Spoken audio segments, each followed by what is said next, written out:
Est-ce que vous aussi, il vous arrive de remarquer ce juge à l'intérieur de vous? Celui qui, pour moi, avant d'écrire quoi que ce soit, requiert que mes idées doivent passer un procès.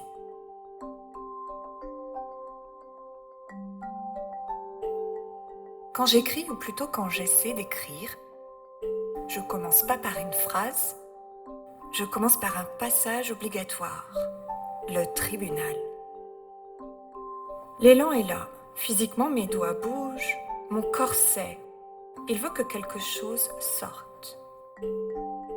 Et juste avant le premier mot, tout s'arrête, parce qu'ici, rien n'existe sans son autorisation. Le tribunal intérieur ouvre ses portes. Alors c'est pas un petit tribunal de province, non, c'est un truc immense, disproportionné, comme si chaque idée devait répondre de crimes majeurs. Et ça me saoule. Les murs sont froids, le plafond est trop haut, on s'y sent minuscule avant même d'avoir parlé. Et au centre, devinez, le juge. Toujours le même. Le mien est en noir, posture impeccable, cravate blanche à pois rouges.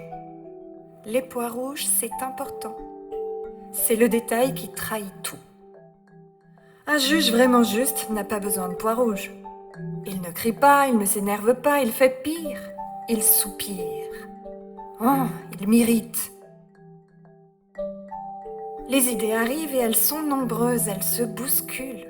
Certaines sont encore floues, d'autres sont très claires. Ça fait un moment qu'elles essaient de passer. D'autres sont quand même un peu bancales. Mais elles ont toutes un point commun. Elles veulent un jour sortir, elles veulent un jour être écrites, sortir de ma tête une bonne fois pour toutes, pour être partagées, élaborées, oubliées, qu'importe. Bon, elles prennent place sur les bancs. Et là, déjà, quelque chose se passe. Elles commencent à douter.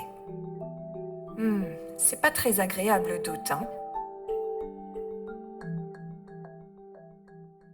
Le juge lève à peine les yeux. À quoi tu sers? Qui ça va intéresser? C'est original, ça?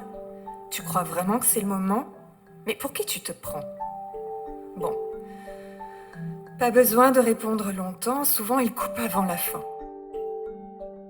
Suivant. Les idées repartent. Pas mortes, juste humiliées, dégradées, recalées. Et moi je regarde. Parce que ce juge, il prétend savoir des choses très précises. Ce qui est légitime, ce qui est pertinent, ce qui mérite du temps. Il parle au nom de concepts quand même un peu flous. Les autres, le public, l'intérêt général, la cohérence. Mais alors, quand on lui demande qui sont les autres, il ne répond jamais vraiment. Et un jour pourtant, une idée ne s'assoit pas, elle reste debout. Elle n'est pas spectaculaire, elle n'a même pas de pitch, elle n'a pas d'angle, elle est là, c'est tout. Mon cher juge intérieur fronce les sourcils. Tu te crois spécial?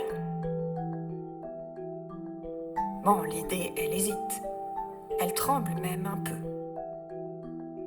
Mais elle parle quand même.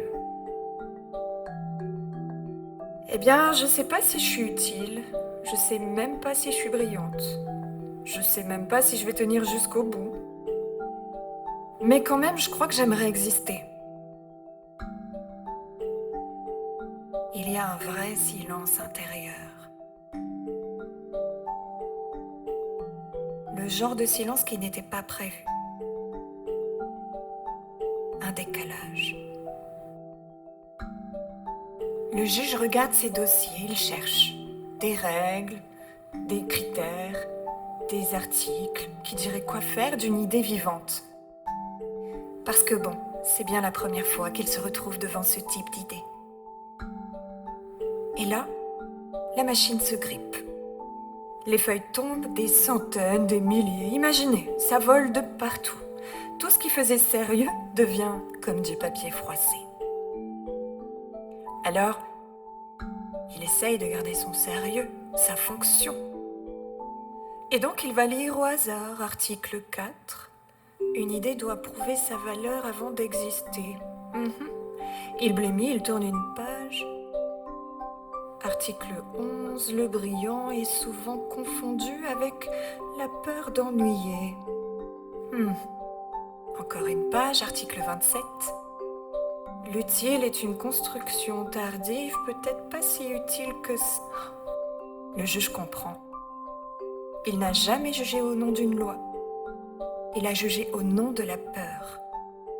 Peur de déranger, peur d'être insignifiant, peur d'être inintéressant, peur de perdre du temps ou de faire perdre du temps, peur de ne pas être validé, peur de ne pas être aimé. La liste est longue. L'idée n'a pas plaidé, elle n'a pas convaincu.